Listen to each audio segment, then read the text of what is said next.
Another thing we need to keep in mind is physical security. And physical security is an integral part of our defense in depth. Let's look at some of the different types of controls we use in our physical security. And also understand that a single countermeasure can be multiple of these controls. Preventative controls is anything that prevents an action from happening. A tall fence, a locked door, or bollards. They prevent the attacker from doing something. Detective controls are controls that detect an attack before, during the attack, or after. This could be CCTVs, alarms, anything we use that could alert us to the presence of an intruder.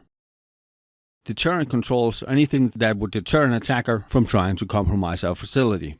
And deter really just means something that's going to make them think twice or decrease the likelihood of them doing whatever they're going to do.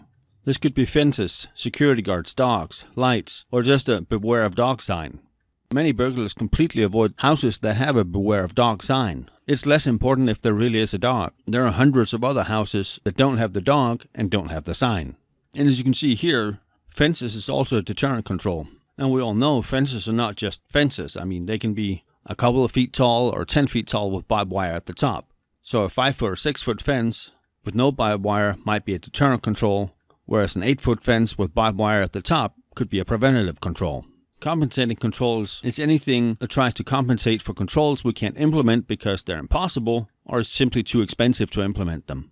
Then we also talk about administrative controls. These are all the controls that gives us the administrative framework we need, our policies, our procedures, the compliance we need to adhere to, and we then use that to design the controls we need for our physical security.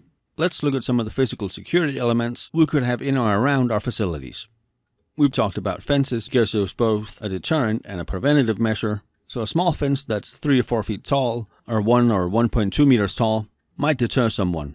But a taller fence that's 8 or 9 feet, that would be 2.4 or 2.7 meters, could prevent someone from trying to access our facility. And the whole idea behind having fences is to ensure that any entry or exit from our facility only happens through a few controlled entry and exit points. This could be doors, gates, or turnstiles. As with many of the other things we do, this is a layered defense approach. An attacker could obviously cut a hole in the fence, or just jump over it. But then we might have lights, we might have cameras, we might have dogs, we might have security guards. Even if they make it past that, then there are locked doors, locked windows. Each security measure complements the other and makes it less likely for someone to enter our facility.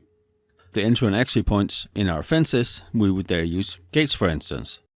They are also both deterrent and preventative. Where we place them and how we place them and what type of gate we use should be appropriate to the organization we have and what we're protecting. For the certification, I would know the ATSM standards. I would know the differences at least between Class 1, 3, and 4. Class 1 is a residential gate, that could be your house. Class 2 gates are for commercial or general access, that could be a parking garage. Class 3 is for industrial or limited access areas. This could be a loading dock for a truck or something similar. And Class 4 is for restricted access areas. Think like an airport or a prison. Bollards are a preventative measure. They stop something from happening.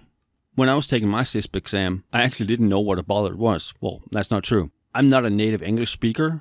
I was born and raised in Denmark, so English is a second language, and I knew what they were in Danish, but I had no clue what a bollard was, so I had to learn.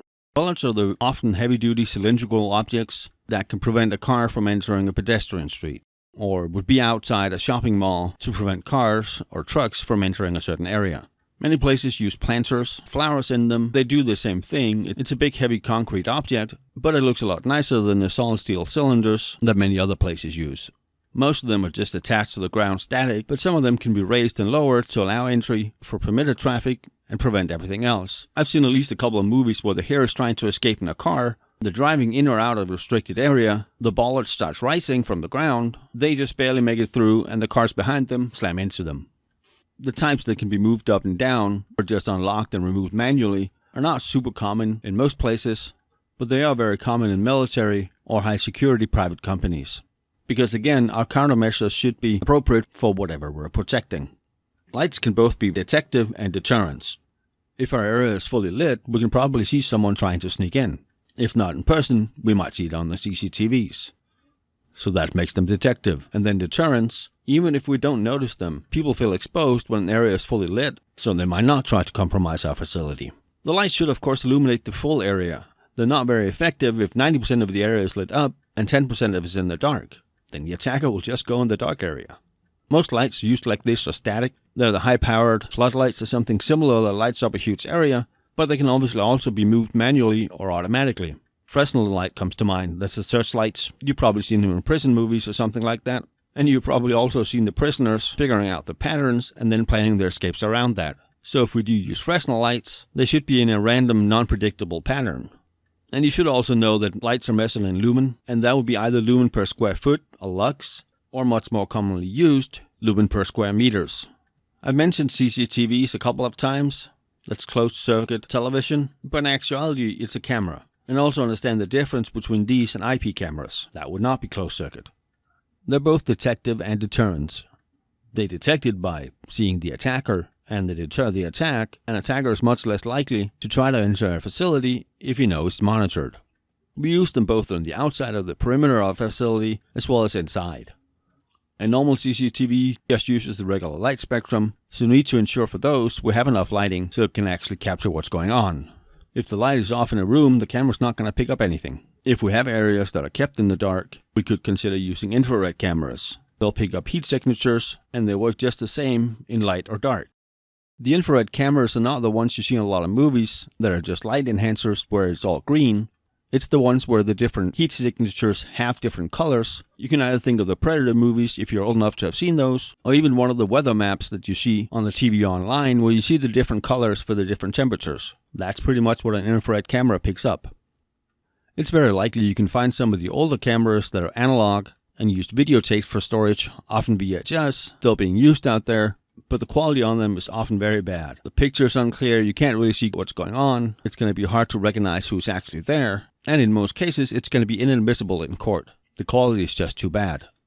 What is luckily much more used now are digital CCTV cameras, and they use CCD, charge coupled discharge. They're also hooked up to a DVR, a digital video recorder, which stores all the recordings either on a local server or device or on a network video recorder, NVR, which saves all the video on a remote network location. The NVR or the remote network location is much more preferred than the local storage. We have all our recordings in a more secure place. We can much easier access them when we need them, and if someone has compromised one of our facilities, they can't just go to our data center or wherever we have the DVR and destroy it. We have a copy at our main site. It's very common both to use a DVR and an NVR together and just have the local DVR record and get overwritten as it uses disk space. Then the NVR would keep the recordings for much longer. Many organizations have the requirements on how long they need to keep the recordings. This could be banks at their ATMs. They could 2 months later have a customer saying, "I didn't pull that money from that ATM." We would then have the video recording to prove it was actually them. Or if we notice a security breach in our data center, we might go back 3 weeks, find a vendor that wasn't supposed to be there, or someone who socially engineered their way into our data center and compromised it. What and how long we keep our recordings for is really determined by our internal policies and the legislation in the line of business we're in. Just like we have retention requirements for our data, many places have that too for the video footage. And exactly like we talked about with the searchlights, cameras can be static or non-static. The non-static ones can be automatic, or they can be moved with a joystick. And I think going back to what I talked about in the movies with the searchlights, we've also seen the movies where the villain knows the patterns of the cameras, and because of that, they can avoid them. And just like with the lights, we want to use a randomizer, a pseudo randomizer, to make them non-predictable. And then while we do that, we still need to ensure that we have full coverage. Even if a camera is non-predictable, if you have line of sight or you can have a video recording of it, you know which way it's pointing. You know how much it can record. You can then still avoid it.